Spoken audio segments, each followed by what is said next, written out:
करने की जरूरत नहीं है। मैं एक औरत हूं और मुसलमान औरत हूं, और मुसलमान औरत अपनी मर्जी की मालिक नहीं है। अगर तू वाकई में मुझसे मोहब्बत करता है, मेरे वालिद से बात कर, मेरे बाप से बात कर, बाप अगर नहीं है तो भाई से, जो भी गार्जियन है लड़की का, शौहर की हैसियत से उससे बात करो और रिश्ता भेजो और निकाह करो, और बीवी बना करके मुझे जिंदगी भर का लाइफ पार्टनर बनाओ, मुझे शरीक हयात बनाओ, मुझे जन्नत में लेके अपने साथ जाओ, मुझसे ज़िना करके मुझे जहन्नम के रास्ते पे मत लेके जाओ।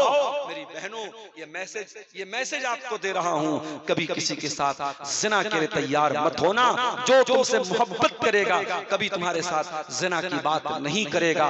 जो ज़िना की बात करेगा वो तुमको जहन्नम में लेके जाना चाहता है। अरे जो प्यार करेगा, जो मोहब्बत करेगा, वो कभी तुमको जहन्नम के रास्ते पे लेकर नहीं जाएगा। वो निकाह करेगा, हलाल तरीके से वो तुमसे निकाह करेगा और जन्नत भी अपने साथ लेके जाएगा। अब तुम तय कर लो, तुम तय कर लो कि तुम्हें जन्नत में जाना है या जहन्नम में जाना है।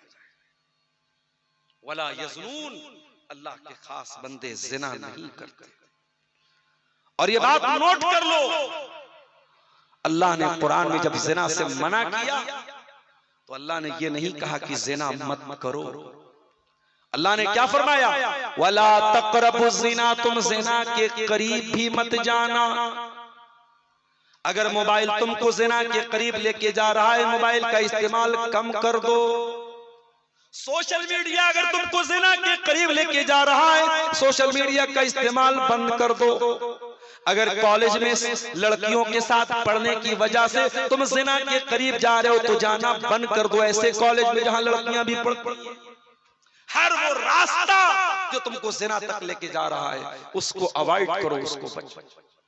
और फिर भी अगर कंट्रोल नहीं होता है और शादी के लायक हो तो निकाह करने में देर मत करो। बगैर बारात के, बगैर जहेज के वलीमा करने की ताकत है, अच्छी बात है। वलीमा करने की ताकत नहीं तो वो भी कोई कंपलसरी नहीं है। निकाह कर लो, अपने आप को बदनामी के दाग से लोग तुम्हें बखील बोल दे चलेगा, कंजूस बोल दे चलेगा, मगर ज़िना से अपने दामन को बचा लो। मेरे साथियों, ज़िना के करीब भी मत जाओ। आज बड़ी हैरत होती है, सीमांचल के जलसों में जब हम ये सुनते हैं लड़का लड़की को लेके भाग गया, ये आज अफसोस की बात है। कल वहां रतनी के पहले एक गांव में गैर मुस्लिमों का एक मेला लगा था, वहां हंगामा मचा था। ड्राइवर ने पूछा मेरे क्या बात है, क्यों हंगामा है? कहने लगे कोई लड़का लड़की का चक्कर है, वो लेके भाग गया। आज उनके मेलों ठेलों में जो हरकतें हो रही हैं, अगर वो आपके जलसों और प्रोग्रामों में हो रही है तो ये चुल्लू भर पानी में डूब मरने का मकाम है। और ये सोचने का मकाम है कि क्या जलसों और प्रोग्रामों में क्या इसलिए हम और आप आते हैं कि वहां इस तरीके की हरकतें हों? मेरे प्यारे साथियों, आज ज़िनाकारी बहुत आम हो रही है। और वो क्यों आम हो रही है? क्योंकि लड़कियां बगैर पर्दे के खुलेआम घूम रही हैं, चेहरा भी खुला हुआ है और मेकअप से सही सवरी हैं, और उसके बाद आज सबके हाथ में मोबाइल है और सोशल मीडिया पर एक दूसरे से जुड़ी हुई हैं। आज इस तरीके से ज़िना आम हो रहा है कि आज अपने दामन को ज़िना से बचाना बहुत मुश्किल है। मगर ये बात याद रखो मेरे भाइयों, ज़िना कल भी हराम था, ज़िना आज भी हराम है और ज़िना कल भी हराम रहेगा। कुरान कहता है वला तक़रबुज़ ज़िना, तुम ज़िना के करीब मत जाओ। और इसी ज़िना से रोकने के लिए इस्लाम ने औरत को पर्दे का हुक्म दिया है, इस्लाम ने मर्द को अपनी नजरों को झुकाने का हुक्म दिया है। इसी ज़िना से रोकने के लिए इस्लाम ने औरत से कहा है तू किसी गैर महरम के सामने अपने आप को जाहिर मत कर। इसी ज़िना से रोकने के लिए इस्लाम ने कहा है बगैर महरम की औरत सफर तक नहीं कर सकती है। ये पाबंदियां इस्लाम ने इसीलिए लगाई हैं ताकि समाज से ज़िना को पाक किया जाए। और अगर फिर भी ज़िना हो जाए तो ज़िना करने वाला अगर कुंवारा है, लड़का लड़की कुंवारे हैं, तो इस्लाम में सजा क्या है? 100 कोड़े मारे जाएंगे। अगर इस्लामी अदालत है, इस्लामी कानून है, ज़िना करने वाले की सजा क्या है? सरेआम उनको 100 कोड़े मारे जाएंगे। और अगर वो दोनों शादीशुदा हैं, ज़िना करने वाला मर्द भी शादीशुदा है, ज़िना करने वाली औरत भी शादीशुदा है, इस्लाम में उसकी सजा सजाए मौत है। पत्थरों से मार मार के खत्म कर दिया जाए, ज़िना करने वाले को जिंदा न छोड़ा जाए। तो शिर्क नहीं करते, कत्ल नहीं करते, ज़िना नहीं करते, ये टॉप 3 क्राइम्स है इस्लाम की नजर में। सबसे बड़े बड़े 3 गुनाह यही है। अल्लाह के नबी से पूछा गया सबसे बड़ा गुनाह क्या है? आपने फरमाया अंत जाला लिल्लाहि निद्दन व हुवा खलक़क, तुम अल्लाह के बराबर किसी को ठहरा दो जबकि तुमको पैदा करने वाला अल्लाह है। फिर पूछा गया ऐ अल्लाह के नबी उसके बाद दूसरा सबसे बड़ा गुनाह क्या है? आपने फरमाया अन तक़तुल वलदक खश्यत अन यतममा, तुम अपने बच्चे को कत्ल कर दो इस डर से कि वो तुम्हारे साथ खाएगा। अब मसला सुन लेना, आज ये चीज भी बहुत आम हो रही है। गरीब आदमी है, 2 लड़कियां पहले से उसके घर में हैं, बीवी प्रेग्नेंट हो गई और जब ये पता चला कि बीवी हमल से है उसने उस हमल को गिरवा दिया। दवा के जरिए, टैबलेट के जरिए माँ के पेट में जो बच्चा हमल ठहर चुका था उसको गिरवा दिया। मेरे भाइयों ये हराम है, हराम है, हराम है।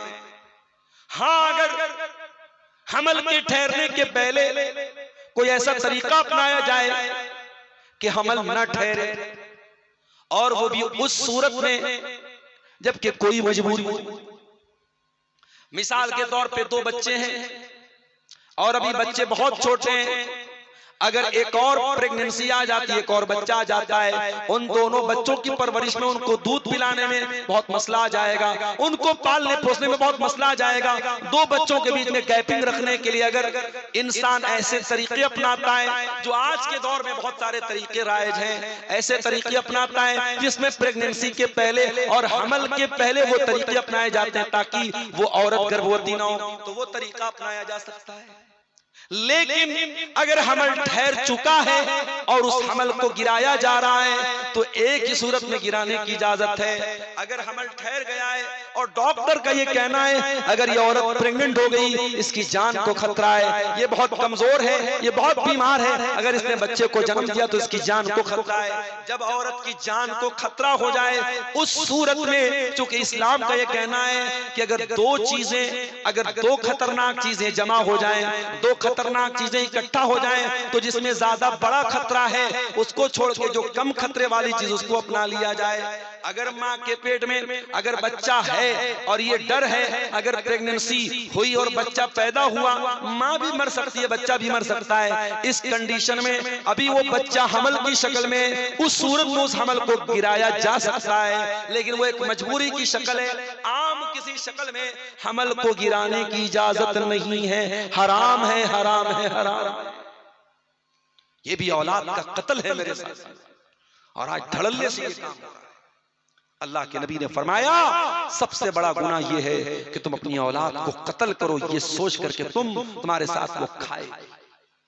कभी ये मत सोचना कि अपनी औलाद को तुम खिलाते हो, नहीं, तुम्हें भी खिलाने वाला अल्लाह है, तुम्हारी औलाद को भी खिलाने वाला अल्लाह है। मेरे भाइयों, जिनके 10 बेटे हैं, हमने इसी दुनिया में और इसी हिंदुस्तान में और इसी मुल्क में और अपने शहर में देखा है कि 10 बच्चों का बाप सुकून से अपने बच्चों को खिला रहा है, बहुत अमीर नहीं है, बहुत दौलतमंद नहीं, लेकिन सुकून से खिला रहा है, और 2 बच्चों का बाप भी सही तरीके से अपने बच्चों को नहीं खिला पा रहा है, तो रोजी रोटी देने वाला अल्लाह है। इस डर से कि बच्चा क्या खाएगा, बच्चे को कत्ल करने की इजाजत इस्लाम आपको नहीं देता। तीसरा सबसे बड़ा गुनाह क्या है? आपने फरमाया अंतोजानिया हलीलता जारी, अपने पड़ोसी की बीवी के साथ जिना करो। जिना करना तो ऐसे भी बहुत बड़ा गुनाह है, लेकिन पड़ोसी की बीवी का नाम आपने इसलिए लिया क्योंकि पड़ोसी पड़ोसी पर भरोसा करता है, पड़ोसी पड़ोसी पर विश्वास करता है, और अगर पड़ोसी के घर पे आपने इतनी गलत हरकत की तो आपने जिना भी किया और आपने पड़ोसी के साथ विश्वासघात भी किया है, आपने उसके भरोसे का कत्ल किया है। अल्लाह के नबी ने ये 3 बड़े बड़े गुनाहों को गिनाया, और उसके बाद कुरान की यही आयत पढ़ी सूरह फुरकान की कि अल्लाह के नेक बंदे न तो शिर्क करते हैं, न कत्ल करते हैं, न ज़िना। चलिए अब आगे बढ़ते हैं। वमन यफ़अल ज़ालिका यल्क़ा असामा, अगर कोई ज़िना करेगा, अगर कोई कत्ल करेगा, अगर कोई शिर्क करेगा, बहुत बड़ी मुसीबत को उठाएगा। युज़ाफ़ लहुल अज़ाबु यौमल क़ियामा, क़यामत के दिन उसको डबल अज़ाब दिया जाएगा। व यख़लुद फ़ीही मुहाना, और वो जहन्नम में हमेशा हमेशा जलील होकर के रहेगा। इल्ला मन ताबा व आमन व अमिल अमलन सालिहा, हाँ, अगर कोई शिर्क करता था, कोई जिना करता था, कोई कत्ल करता था, अगर वो सुधर जाए, ईमान ले आए, तौबा कर ले और अच्छा अमल करने लगे तो अल्लाह उसकी तौबा कबूल करने को तैयार है। फौलाइका युबद्दिलुल्लाहु सय्यिआतिहिम हसनात, अल्लाह ताला उसके गुनाहों को नेकियों में बदल देगा। व कान अल्लाहु गफूरर रहीमा, और अल्लाह ताला बहुत माफ करने वाला, रहम करने वाला है। हमारे यहाँ कहावत है, सुबह का भूला शाम को लौट जाए तो उसे भूला नहीं कहते। और अल्लाह का उसूल क्या है? सुबह का नहीं, कई साल का भी भूला अगर लौट के चला आए तो उसे भूला नहीं कहते। अल्लाह उसकी तौबा सुनने को तैयार है, अल्लाह उसको माफ करने को तैयार है। ये 3 महापाप अगर कोई करता है, शिर्क करता है, कत्ल करता है, जिना करता है, अगर वो भी सच्ची तौबा कर ले, अल्लाह उसको भी माफ करने को तैयार है। अच्छा, तौबा का मतलब क्या होता है? कोई बता सकता है? तौबा का लफ्जी मतलब क्या है? तौबा के माना क्या है? तौबा की मीनिंग क्या है? तौबा अर्थ है की अच्छा बोले है। किसी कोई जाग रहा है? भाई नहीं जाग रहा है? बोलो ना ना ना, नहीं नहीं नहीं, यू टर्न लेना, यू टर्न लेना। गाड़ी चलाते हैं आप, आपने गाड़ी को अचानक आपको लगा कि गलत दिशा में चले गए, जाना था मनिहारी साइड, चले गए पूर्णिया साइड, तो वहीं से आप गाड़ी को घुमाते हैं, यू टर्न लेते हैं। तो जो यू टर्न लेते हैं, जो मुड़ते हैं, दैट इज कॉल्ड तौबा, उसको तौबा कहते हैं। इसका मतलब ये हुआ कि जो गुनाह कर रहा है वो गलत लाइन पे चला गया था, गलत हाईवे पकड़ लिया था उसने, जाना पूर्णिया का निकल रहा था मनिहारी साइड, जा रहा था पूरब, वो जाने लगा था पश्चिम। वो तौबा कर ले, सही लाइन पर आ जाए। इसीलिए कुरान कहता है वमन ताबा व अमिला सालिहन फइन्नहु यतूबु इलल्लाहि मताबा, जो तौबा करता है वो अल्लाह ताला की तरफ वापस लौट के आता है। अल्लाह ने पैदा किया था सही डायरेक्शन पर, गुनाह करके डायरेक्शन भटक गया था, अब जब तौबा किया तो सही डायरेक्शन पर, सही रास्ते पर आ गया। उसके बाद अल्लाह कहता है मेरे नेक बंदे वल्लज़ीना ला यशहदून ज़ूर, किसी गलत काम में सम्मिलित नहीं होते। जहां नाच गाना हो रहा हो, जहां ऑर्केस्ट्रा हो रहा हो, जहां जिना हो रहा हो, जहां शराब पी जा रही हो, जहां कोई गुनाह का काम हो रहा हो, ऐसी किसी मजलिस में, ऐसे किसी समारोह में, ऐसे किसी फंक्शन में वो नहीं जाते। यहां तक कि अगर आपका कोई गैर मुस्लिम दोस्त भी आपको दावत देता है और वहां शादी में नाच गाना हो रहा है, मत जाओ मेरे प्यारे भाइयों, वहां शराब पी जा रही है, मत जाओ मेरे साथियों। जहां हराम काम हो रहा हो, जहां गलत काम हो रहा हो, वहां शामिल भी मत होना। वल्लज़ीना ला यशहदून ज़ूर, अल्लाह के खास बंदे गलत कामों में, नाजायज कामों में शामिल भी नहीं होते। वैसा मर्रू बिल्लग़्व मर्रू किराम, और जब किसी बेहुदा चीज, किसी गंदी चीज से उनका गुजर होता है, वो शराफत से गुजर जाते हैं। इस्लाम ये नहीं कहता है कि आप अपनी आंखें फोड़ लीजिए। आप चलेंगे रोड पे, आप चलेंगे एयरपोर्ट पे, आप चलेंगे रेलवे स्टेशन पे, आप चलेंगे बाजार में, बेहयाई की चीजें भी आपको नजर आएंगी। आप ऐसी लड़कियों को भी देखेंगे जो अपने शरीर का अंग प्रदर्शन कर रही हैं। इस्लाम ये नहीं कहता है कि आप अपनी आंखें फोड़ लीजिए। इस्लाम ये कहता है बस शराफत से गुजर जाओ। वैज़ा मर्रू बिल्लग़्व मर्रू किरामा, अल्लाह के खास बंदे किसी लग़्व चीज को देखते हैं तो गुजर जाते हैं। अल्लाह के नबी ने हजरत अली से कहा था, अली अगर किसी गैर लड़की पर नजर पड़ जाए, ला तुत्बिइन नज़रन नज़रता, एक नजर पड़ गई अपने ऑटोमेटिक पड़ गई तो दूसरी नजर मत डाला। एक बार अनजाने में किसी लड़की पर, किसी गैर महरम औरत पर नजर पड़ गई, दोबारा मत डालना। फ़इन्ना लकल ऊला वलैसत लकल आखिरा, पहली नजर की इजाजत थी जो अनजाने में पड़ गई थी, अब दूसरी नजर मत डालना, दूसरी नजर डालने की इजाजत नहीं है।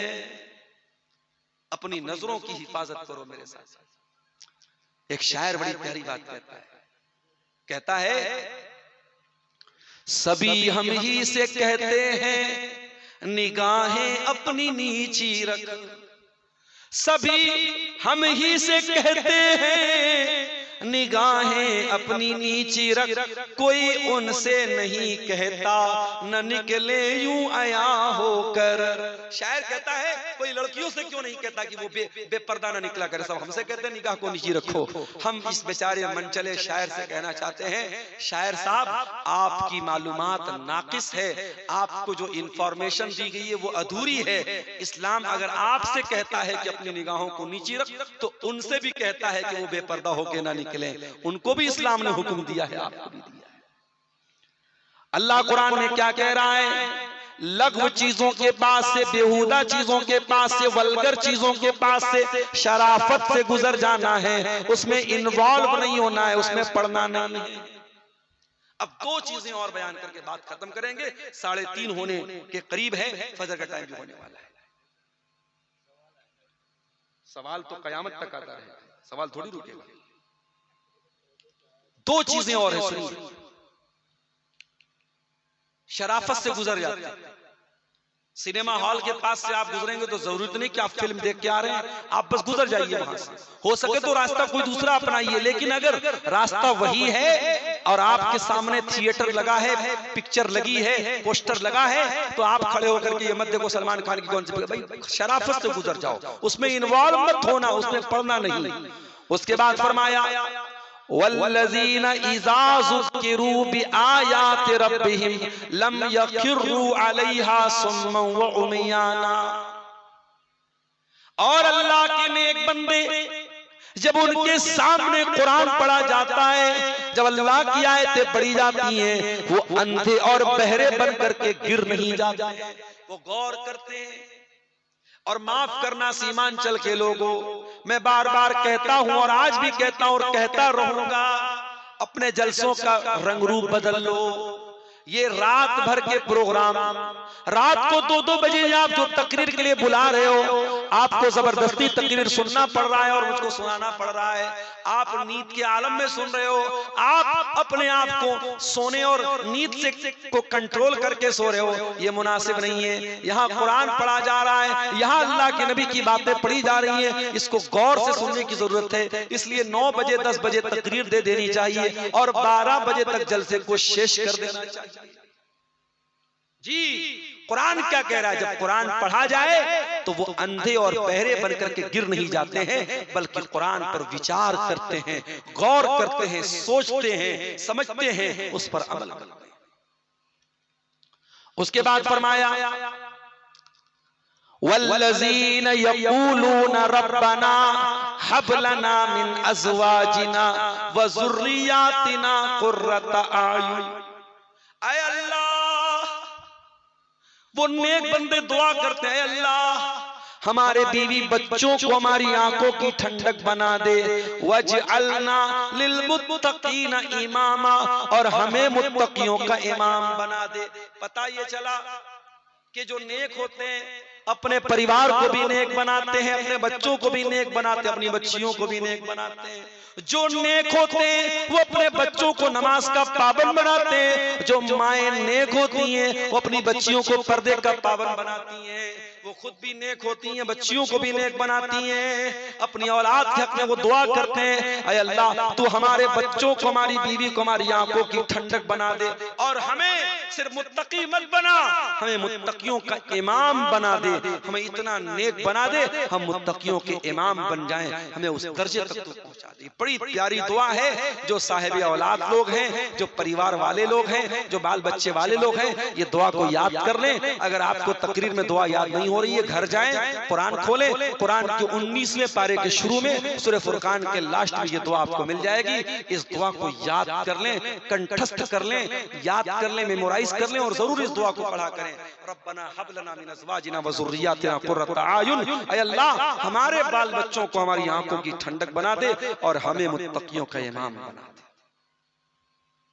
इतना काम अगर आप कर लेंगे, मैं फिर से दोहरा देता हूं, अल्लाह के नेक बंदे अहंकार नहीं करते, जाहिल का जवाब नहीं देते, रात भर तहज्जुद पढ़ते हैं, जहन्नम से अल्लाह की पनाह मांगते हैं, फजूल खर्ची नहीं करते हैं, कंजूसी नहीं करते हैं, शिर्क नहीं करते हैं, कत्ल नहीं करते हैं, जिना नहीं करते हैं, तौबा करते हैं और इसी तरीके से किसी गलत मजलिस में शामिल नहीं होते हैं, किसी लग़्व चीज के पास से गुजरते हैं तो शराफत से गुजर जाते हैं, कुरान पढ़ा जाता है तो अंधे और बहरे बन के गिर नहीं जाते, गौर करते हैं और अपने परिवार के लिए दुआ करते हैं। इतना काम अगर आप कर लेंगे तो क्या बदला मिलेगा? उलाइका युजज़ौनल गुरफता बिमा सबरू, ऐसे लोगों को अल्लाह ताला जन्नत में कमरा देगा। आज दार्जिलिंग के बड़े बड़े होटलों में, 5 स्टार होटलों में एक दिन का कमरा लेने आप चले जाएं तो 20-20 हजार, 25-25 हजार में एक नाइट के लिए आपको रूम मिलेगा। लेकिन ये काम अगर आप कर लेंगे तो अल्लाह ताला जन्नत में, और जन्नत को जो कमरा होगा, दुनिया के 5 स्टार होटल उसके सामने कूड़ा है, दुनिया के 7 स्टार होटल उसके सामने कूड़ा है, जन्नत का वो कमरा आपको मिलेगा और 1 नाइट के लिए, 2 नाइट के लिए, 3 नाइट्स के लिए नहीं, वो परमानेंट आपको मिल जाएगा। उलाइका युजज़ौनल गुरफता बिमा सबरू व युलक़ौना फीहा तहियतन व सलामा। अल्लाह कहता है हम अपने इन बंदों को जन्नत में दाखिल करेंगे और जब वो जन्नत में जाएंगे तो फरिश्ते उनको सलाम करेंगे, फरिश्ते उनका वेलकम करेंगे, फरिश्ते उनका स्वागत करेंगे। खालिदीना फीहा, और वो जन्नत में हमेशा रहेंगे। हसनत मुस्तक़र्रन व मुक़ामा, और जन्नत बहुत बेहतरीन ठिकाना है। जन्नत बहुत अच्छा ठिकाना है, जहन्नम बहुत बुरा ठिकाना है। अब आप तय कर लीजिए, आपको जन्नत में जाना है तो ये सारे काम कर लीजिए जो अल्लाह ने बताए हैं, और जहन्नम में जाना है इसका अपोजिट कर लीजिए। अब आप तय कर लीजिए आपको सबसे अच्छे ठिकाने में जाना है या सबसे बुरे ठिकाने में जाना है। अकीका का सवाल बहुत आता है, पता नहीं क्यों ऐसा लगता है कि अकीका को एकदम फर्ज बना दिया गया है। बड़ी जरूरी चीजों पर लोग अमल नहीं करते, लेकिन अकीका के बारे में बहुत सवाल करते हैं। सवाल आया है 7 दिन के बाद अकीका करना चाहिए या नहीं चाहिए? जवाब ये है, कोशिश पूरी कीजिए, पूरा प्रयत्न कीजिए कि अकीका 7वें ही दिन किया जाए, क्योंकि सुन्नत क्या है? 7वें ही दिन अकीका सुन्नत है। और यहां एक बात और सुन लीजिए, बच्चा अगर मगरिब बाद पैदा होता है तो अगला दिन पहला दिन माना जाए। जैसे मिसाल के तौर पे अगर शनिचर का दिन है और मगरिब के बाद बच्चा पैदा हुआ तो संडे का दिन पहला दिन माना जाएगा। संडे पहला, मंडे दूसरा, ट्यूसडे तीसरा, वेडनेसडे चौथा, थर्सडे 5वां, जुमा 6ठा, शनिचर को 7वां दिन माना जाएगा। समझ रहे हैं? तो जिस दिन बच्चा मगरिब के बाद पैदा है उस दिन अगला दिन पहला दिन माना जाएगा और 7वें दिन अकीका उसी कैलकुलेशन से किया जाएगा। और ये भी सुन लीजिए, बच्चा अगर मरा हुआ पैदा होता है अकीका नहीं करना है, साबित नहीं है। 7वें दिन के पहले बच्चे का इंतकाल हो जाता है, उसका भी अकीका करने की कोई जरूरत नहीं। 7वें दिन तक बच्चा जिंदा रहेगा तब उसका अकीका करना है। हाँ, अगर किसी मजबूरी की वजह से, मान लीजिए आदमी के पास पैसा नहीं था, कैपेसिटी नहीं थी, ताकत नहीं थी और 7वें दिन वो अकीका नहीं कर पाया, तो जब उसको क्षमता होगी तब वो अकीका कर सकता है। 14 दिन पे करना या 21 दिन पे करना जरूरी नहीं है। 7वां दिन अगर मिस हो गया तो बाद में कभी भी कर सकता है, लेकिन करना चाहिए। फर्ज तो नहीं है अकीका, सुन्नत है, मगर बहुत ताकीद है, करना चाहिए। बगैर किसी मजबूरी के अकीका को छोड़ना नहीं चाहिए। वल्लाहु आलम बिस्सवाब। आखिर में अल्लाह ताला से दुआ है, अल्लाह ताला हम सबको नेक अमल, अच्छी समझ की तौफीक अता फरमाए। जो सिफात अल्लाह के नेक बंदों की बयान की गई है, इन सिफात पर अल्लाह ताला हम सबको अमल की तौफीक अता फरमाए। रब्बुल आलमीन हमें कहने सुनने से ज्यादा